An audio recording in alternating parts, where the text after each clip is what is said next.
Genesis 30. And when Rachel saw that she bare Jacob no children, Rachel envied her sister, and said unto Jacob, Give me children, or else I die. And Jacob's anger was kindled against Rachel. And he said, Am I in God's stead? Who hath withheld from thee the fruit of the womb? And she said, Behold my maid Bilhah, go in unto her, and she shall bear upon my knees, that I may also have children by her. And she gave him Bilhah her handmaid to wife. And Jacob went in unto her. And Bilhah conceived, and bare Jacob a son. And Rachel said, God hath judged me, and hath also heard my voice, and hath given me a son.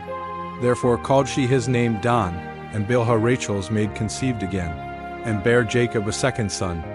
And Rachel said, With great wrestlings have I wrestled with my sister, and I have prevailed. And she called his name Naphtali.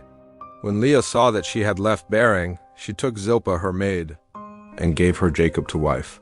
And Zilpah Leah's maid bare Jacob a son. And Leah said, A troop cometh. And she called his name Gad. And Zilpah Leah's maid bare Jacob a second son.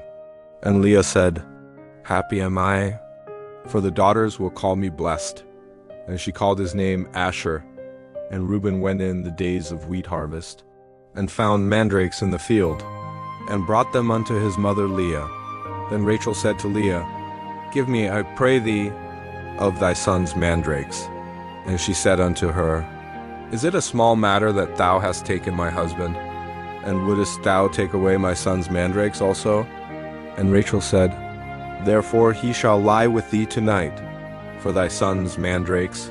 And Jacob came out of the field in the evening, and Leah went out to meet him, and said, Thou must come in unto me, for surely I have hired thee with my son's mandrakes.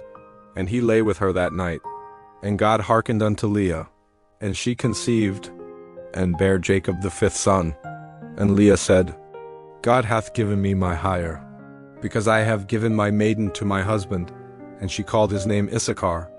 And Leah conceived again, and bare Jacob the sixth son. And Leah said, God hath endued me with a good dowry. Now will my husband dwell with me, because I have borne him 6 sons. And she called his name Zebulun. And afterwards she bare a daughter, and called her name Dinah. And God remembered Rachel, and God hearkened to her, and opened her womb, and she conceived, and bare a son, and said, God hath taken away my reproach. And she called his name Joseph, and said, The Lord shall add to me another son. And it came to pass, when Rachel had borne Joseph, that Jacob said unto Laban, Send me away, that I may go unto mine own place, and to my country. Give me my wives and my children, for whom I have served thee, and let me go, for thou knowest my service, which I have done thee. And Laban said unto him, I pray thee, if I have found favor in thine eyes, tarry, for I have learned by experience, that the Lord hath blessed me for thy sake.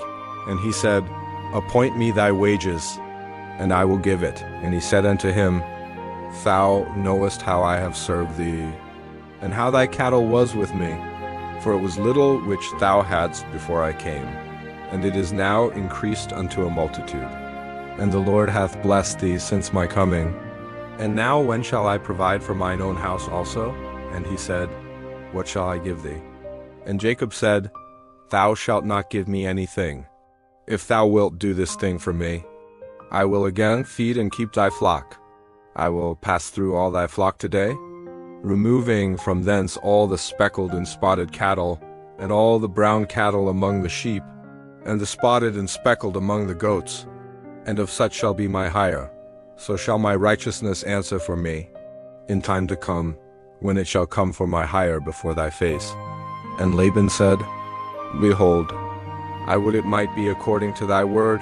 And he removed that day the he-goats that were ring-straked and spotted, and all the she-goats that were speckled and spotted, and every one that had some white in it, and all the brown among the sheep, and gave them into the hand of his sons.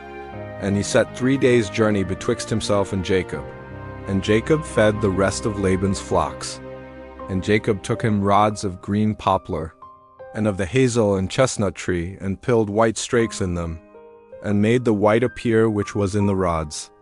And he set the rods, which he had pilled, before the flocks, in the gutters and the watering troughs, when the flocks came to drink. And the flocks conceived before the rods, and brought forth cattle ring-straked, speckled, and spotted. And Jacob did separate the lambs, and set the faces of the flocks toward the ring-straked, and all the brown in the flock of Laban, and he put his own flocks by themselves, and put them not unto Laban's cattle. And it came to pass, whensoever the stronger cattle did conceive, that Jacob laid the rods before the eyes of the cattle in the gutters, that they might conceive among the rods. But when the cattle were feeble, he put them not in. So the feebler were Laban's, and the stronger Jacob's, and the man increased exceedingly, and had much cattle, and maidservants, and menservants, and camels, and asses.